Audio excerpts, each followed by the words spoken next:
Halo, Assalamualaikum warahmatullahi wabarakatuh. Berjumpa kembali bersama channel Guru Hebat, channel yang membahas tentang pendidikan dan juga pengetahuan. Di video kali ini kita akan latihan soal tes substantif khusus untuk bidang biologi. Di dalam pembahasan nanti teman-teman coba pause dulu videonya, kerjakan sendiri, lalu nanti kita bahas bersama ya. Boleh teman-teman nanti kalau misalkan mau diskusi, silakan tanyakan saja di kolom komentar.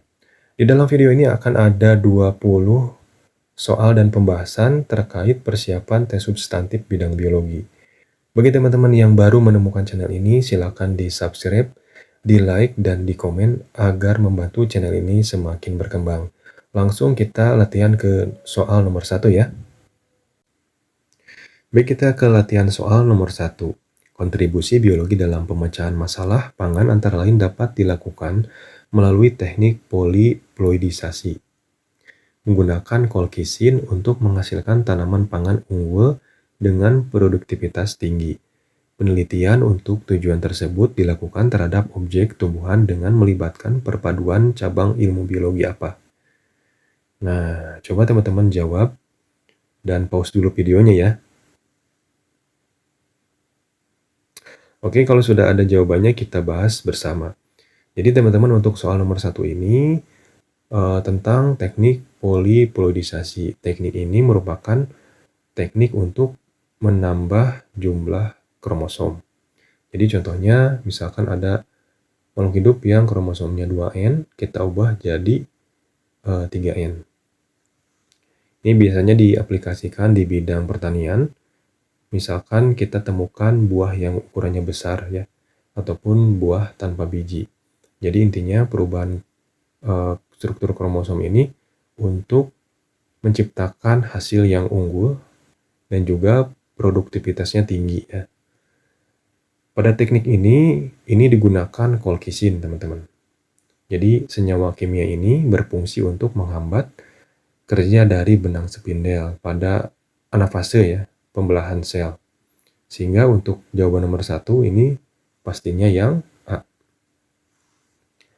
Biokimia ini membahas proses kimia yang terjadi pada sistem kehidupan. Genetika ini membahas tentang pewarisan sifat.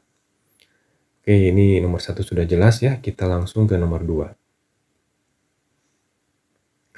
Perhatikan tabel di bawah ini. Ini ada berbagai macam bakteria dan peranannya. Hubungan yang tepat antara jenis bakteria dan peranannya adalah, coba jawaban teman-teman apa? Oke, kita bahas bersama ya. Jadi untuk yang nomor 2 ini, kita coba bahas satu-satu. Untuk nomor 1, nitrobakter itu betul ya, perubahan nitrit menjadi nitrat. Ini 1 dengan 1. Nomor 2, lactobacillus casei. Ini untuk yogurt teman-teman ya. 2 dan 4. 3, metanobacteria ini biogas, untuk pembuatan biogas 2 ya. Terus acetobacter psyllinum ini untuk membuat nata de coco. Dan yang terakhir nomor 5, Streptococcus lactis sudah betul untuk pembuatan keju. Nah, kalau misalkan di sini yang ada di pilihan itu hanya yang ini ya. Berarti jawabannya yang B. Oke. Boleh teman-teman kalau misalkan ada jawaban yang berbeda bisa didiskusikan di kolom komentar ya. Selanjutnya ke nomor 3. Nah, ini soal juga muncul ketika saya tes substantif dulu ya. Jadi ada gambar tentang protozoa dan kita diminta untuk mengelompokkannya. Di sini di antara protozoa tersebut yang termasuk dalam kelompok Flagellata adalah, coba teman-teman jawab dulu pertanyaan ini, jawabannya yang mana? Oke, jika sudah kita bahas bersama. Nah, di sini kelompok Flagellata itu merupakan kelompok yang memiliki ciri bulu camuk ya. Berarti kalau misalkan berdasarkan gambar ini pasti yang nomor 1. Ini karena ininya lebih panjang ya. Si bulu atau rambutnya itu lebih panjang, ini sebagai alat gerak, dan juga nomor 3. Gitu. Jadi jawaban untuk nomor 3 ini adalah yang B, 1 dan 3. Jadi teman-teman nanti untuk soal-soal seperti ini, coba teman-teman baca lagi tentang ciri-cirinya ya, ciri-ciri protozoa. Dan juga kelompok-kelompok yang lainnya. Ada Ciliata dan juga Rhizopoda. Selanjutnya kita ke nomor 4. Beberapa jenis organisme diantaranya adalah harimau, gajah, kambing, dan sapi. Hewan tersebut dapat dikelompokkan dalam satu kelas yang sama. Dasar pengelompokannya adalah untuk hewan-hewan ini ya, ini merupakan mamalia ya. Mamalia itu yang membedakan dengan hewan lain adalah yang mana teman-teman? Silakan pilih jawabannya di bawah ya. Oke, kalau sudah kita bahas. Kalau misalkan yang A ini nggak mungkin. Kalau bulu itu aves ya teman-teman atau unggas. Terus yang memiliki tulang belakang, amfibi pun, aves pun punya tulang belakang, berarti bukan. Nah, yang tepat adalah yang C. Ya, memiliki kelenjar susu karena amfibi reptil itu nggak punya kelenjar susu, apalagi aves ya. Ini yang membedakan dengan kelompok hewan lainnya. Jadi yang nomor 4 ini C jawabannya. Lanjut ke nomor 5. Pelestarian keanekaragaman hayati dapat kita upayakan baik secara individual maupun oleh pemerintah. Upaya manusia yang dapat meningkatkan kelestarian sumber daya alam hayati adalah, coba teman-teman jawabannya apa? Nanti kita bahas bersama lagi. Oke, kalau sudah kita bahas untuk yang nomor 5 ini. Jadi saya sudah mencari jawabannya, ternyata yang betul itu adalah yang ini teman-teman, yang diversifikasi. Kita bisa ambil dari arti dalam bahasa Inggrisnya, diver itu berarti kan perbedaan. Jadi penanaman atau pertanian yang jenisnya itu berbeda-beda. Otomatis yang nomor 5 itu yang D ya jawabannya. Untuk yang ladang berpindah itu, biasanya kalau ladang berpindah itu jenis tanamannya sama. Dan ini bisa merusak ekosistem ya. Karena ketika ladang berpindah itu tidak digunakan lagi, atau ladang tidak berfungsi lagi, ini biasanya petani membuka ladang yang baru. Dan ini untuk yang lainnya pun sama. Ini kebanyakan 1 atau 2 jenis tanaman saja. Untuk diversifikasi ini bisa lebih dari 2 jenis tanaman, sehingga keanekaragaman hayatinya itu bisa terjaga ya. Gitu. Lanjut ke nomor 6. Berikut ini adalah ciri tumbuhan. Ada 5 cirinya, terus di sini ciri dari Bryophyta, berarti lumut teman-teman ya. Cirinya apa? Coba jawaban teman-teman apa? Oke, kita bahas bersama. Yang menjadi ciri Bryophyta itu, kita lihat ke nomor 1, tergolong tumbuhan kormus. Kita tahu bahwa ada tumbuhan talus dan kormus. Kalau misalkan tumbuhan kormus itu sudah bisa dibedakan dengan jelas batang, akar, dan daunnya. Tapi kalau lumut kan itu belum jelas teman-teman. Jadi masih tumbuhan peralihan antara talus ke kormus. Berarti yang ada nomor 1-nya ini salah. Ini udah pasti salah, A, B, C salah. Nomor 2 coba ya. Belum memiliki jaringan pengangkut. Ya, betul ya. 3, mengalami pergiliran keturunan. Ya, betul ya. Kita coba lihat nomor yang ini, nomor 5. Nomor 5 yang ini. Memiliki akar tunggal. Oh, salah berarti ini salah. Salah, berarti jawaban yang tepat adalah yang D ya. Baik, kita lanjutkan lagi ke soal nomor 7. Untuk yang nomor 7, kita harus mengetahui siklus cacing pita. Secara rincinya, gak akan saya jelaskan, tapi tahapannya itu dimulai dari telur dulu ya teman-teman. Telur, larva, onkosfer, ini pada usus babi ya. Di bagian usus babi nanti pindah ke bagian otot, nah berubah dari onkosper menjadi cysticercus. Bila bagian otot atau daging ini dimakan oleh manusia, maka nanti cacingnya itu akan pindah ke tubuh manusia. Di tubuh manusia nanti akan dikeluarkan melalui feses, dan jika feses ini termakan oleh babi, itu siklusnya akan terus berlanjut seperti itu. Gitu ya, intinya seperti itu. Nah, yang jadi pertanyaan di sini adalah selanjutnya larva dewasa akan berkembang menjadi, ketika larva ini akan berubah menjadi onkosper ya teman-teman. Jadi jawaban yang nomor 7 ini adalah yang A. Lanjut ke nomor 8. Perhatikan gambar berikut. Di sini ada 3 hewan yang semuanya masuk dalam kelas Aves. Hewan-hewan di atas dikelompokkan dalam kelas yang sama karena memiliki, silakan berikan jawaban teman-teman. Baik, kita bahas. Di sini untuk kelas Aves itu yang tidak dimiliki oleh hewan lain adalah memiliki bulu dan juga paruh ya teman-teman. Tapi di sini ada 2 jawaban antara yang A atau yang E. Tapi untuk jawaban yang paling tepat adalah yang E. Kenapa? Karena bulu dan paruh ini tidak dimiliki jenis atau kelas yang lain yang tersusun dari keratin. Ini betul ya. Kenapa enggak jawab yang A nih ya? Paruh dan sayap untuk terbang. Nah, ini nggak tahu ya bebeknya jenis apa. Yang saya tahu bebek itu memang tidak semuanya bisa terbang ya. Jadi jawaban yang paling tepat adalah yang E. Selanjutnya ke soal nomor 9. Perhatikan jaring-jaring makanan berikut. Ulat pada jejaring makanan tersebut berperan sebagai, silakan jawabannya apa? Baik, kita akan bahas untuk pertanyaan nomor 9 ini.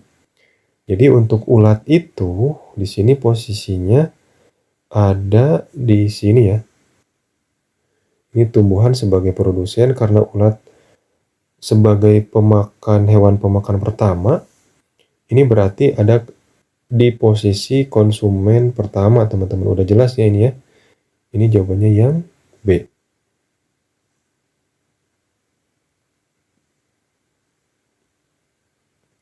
Baik, kita lanjut ke soal nomor 10. Nah, ini ada skema atau gambar daur nitrogen. Skema berikut ini menggambarkan daur nitrogen. Proses 1, 2, dan 3 dalam daur nitrogen tersebut secara berurutan adalah, berarti di sini ditanyakan yang ini ya, yang ini sama yang ini. Kalau misalkan dari gambar teman-teman bisa lihat bahwa nitrogen bebas itu diubah menjadi amonia. Ini disebut dengan fiksasi teman-teman ya. Jadi fiksasi. Dan ketika amonia diubah menjadi nitrat, ini namanya nitrifikasi. Jadi yang nomor 1 fiksasi. Nomor 2 ini nitrifikasi. Yang nomor 3 dari nitrat menjadi nitrogen di udara. Ini namanya denitrifikasi. Berarti jawabannya yang B ya.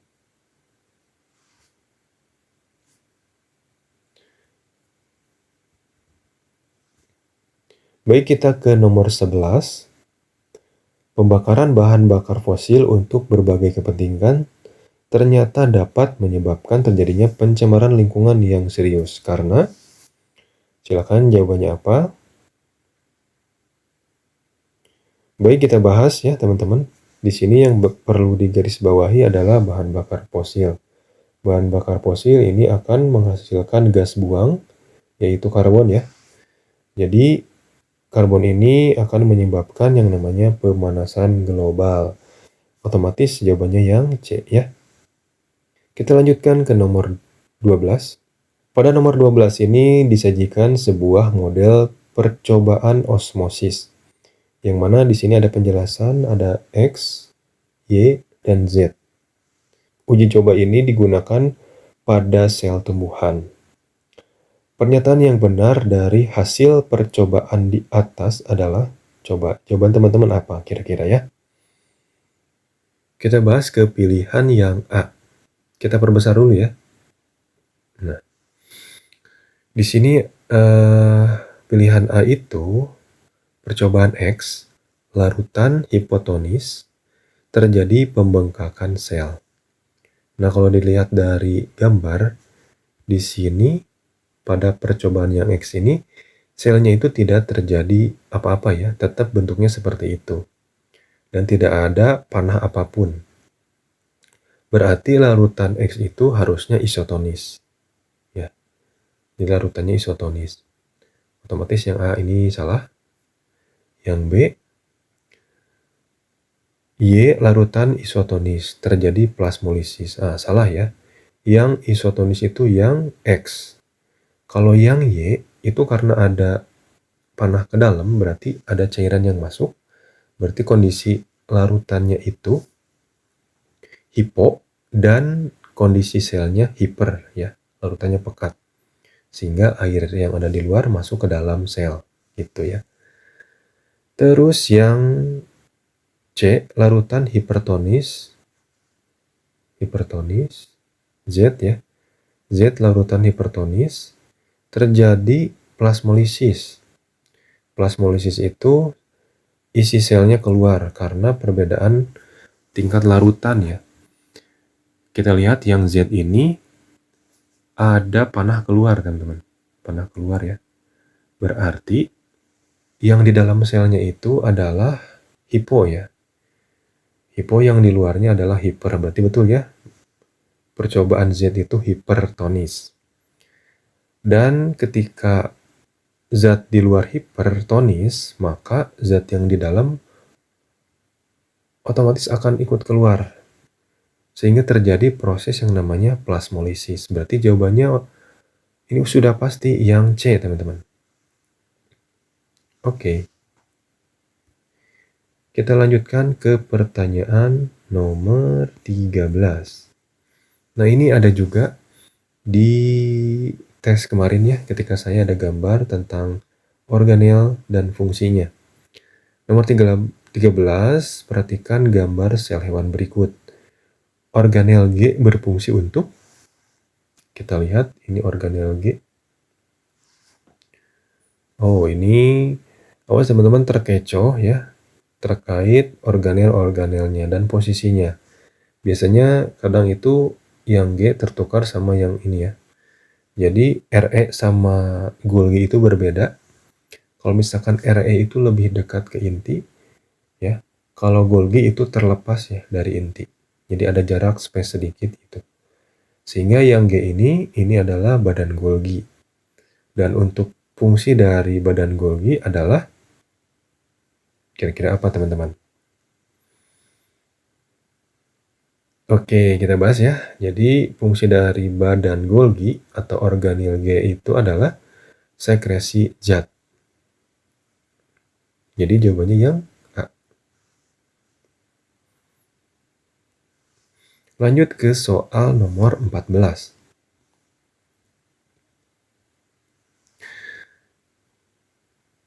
Suatu jaringan tumbuhan memiliki sifat-sifat merupakan jaringan dasar, tersusun dari sel hidup, mempunyai struktur morfologi yang bervariasi, masih dapat membelah dan berfungsi dalam pembentukan tunas. Jaringan tumbuhan yang dimaksud adalah, silakan teman-teman jawab dulu. Oke, kita bahas di soal nomor 14 ini ada poin penting dari pertanyaan adalah ini nih, merupakan jaringan dasar. Jaringan dasar ini otomatis adalah parenkim ya teman-teman. Ya, jadi jawabannya yang D.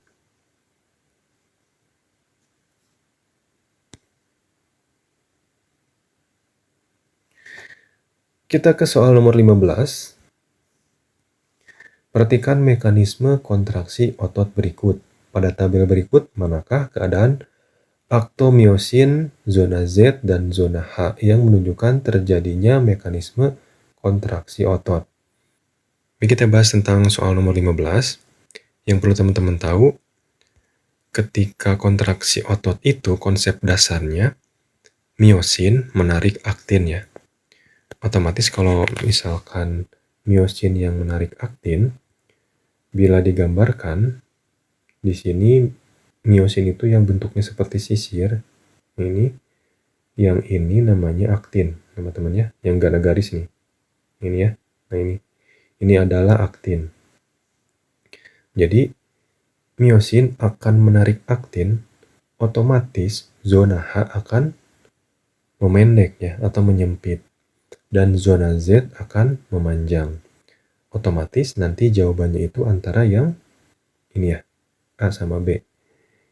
Di sini karena ini adalah kontraksi otot, jadi otot-otot akan meregang dan memanjang. Sehingga di sini aktomiosin pun memanjang, teman-teman. Otomatis jawabannya itu yang B ya. Oke, kita lanjutkan ke nomor 16.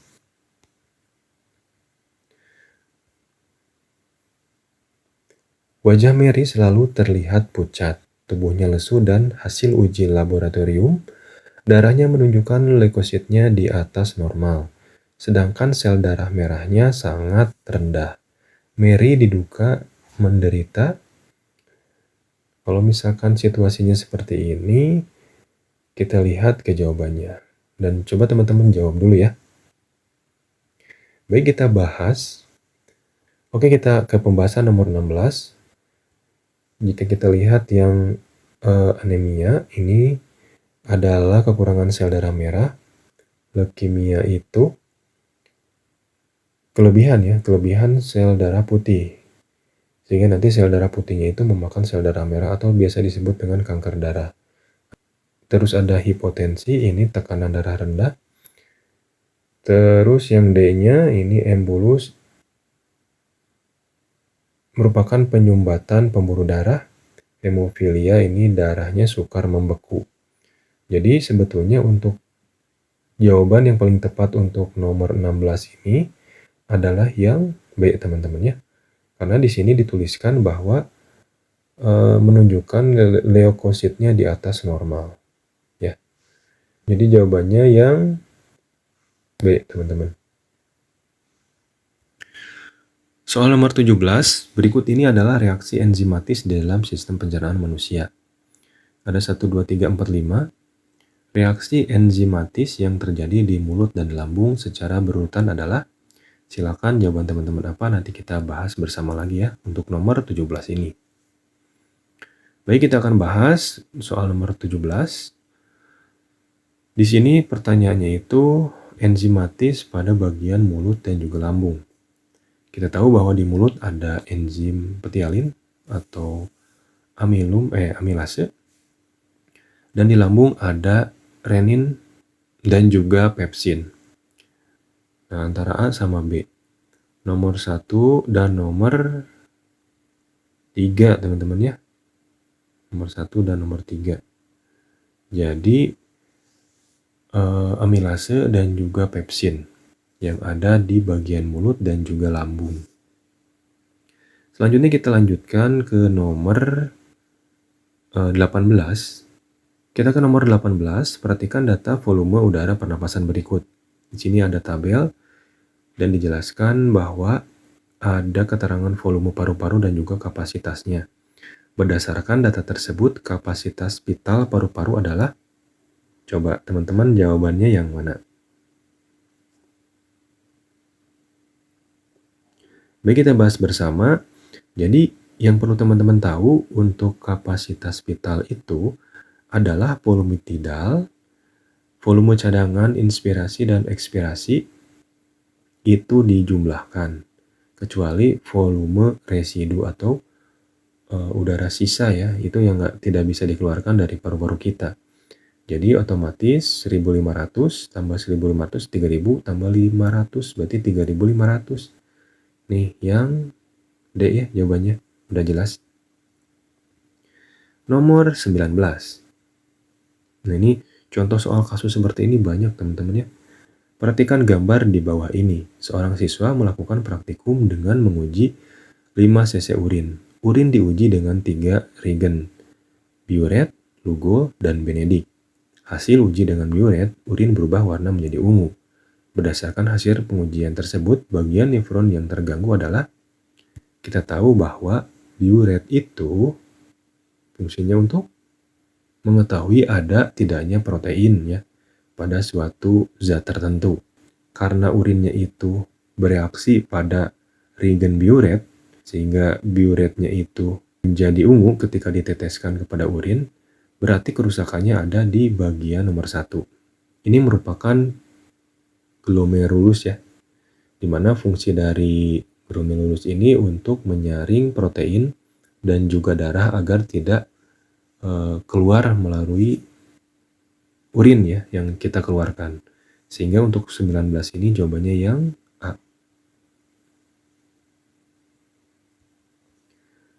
Selanjutnya nomor 20. Uji refleks sering dilakukan dengan cara memukul benda lunak secara tiba-tiba ke bagian bawah tempurung lutut, sehingga secara tidak sadar tungkai bawah penderita bergerak ke arah depan. Gerakan tersebut melibatkan busur refleks yang dimulai dari lutut dan kemudian diteruskan ke. Nah, di sini jawabannya apa? Coba ya. Baik, kita bahas bersama-sama. Kalau misalkan ditanya gerak refleks, itu pasti menggunakan ini ya, sumsum tulang belakang. Jadi tidak melalui otak dulu. Jadi intinya sensoris, sumsum tulang belakang, motoris, dan juga kaki. Sehingga kaki kita ketika kita pukul tempurung kepala tuh yang bagian bawah akan mengalami pergerakan secara refleks. Jadi jawabannya adalah yang A. Nah teman-teman, untuk part pertama pembahasan video tentang persiapan dan latihan tes substantif kita sampai nomor 20 dulu. Nanti kita akan lanjut ke part yang kedua, nomor 21 hingga nomor 40 ya. Mudah-mudahan nanti saya ada waktu untuk membuat video lagi tentang latihan tes substantif biologi. Terima kasih teman-teman untuk yang menyaksikan video ini dari awal sampai akhir. Dukung terus channel ini dengan teman-teman memberikan like, komen, dan juga subscribe agar channel ini semakin berkembang. Kita tutup dulu video kali ini. Terima kasih. Wassalamualaikum warahmatullahi wabarakatuh.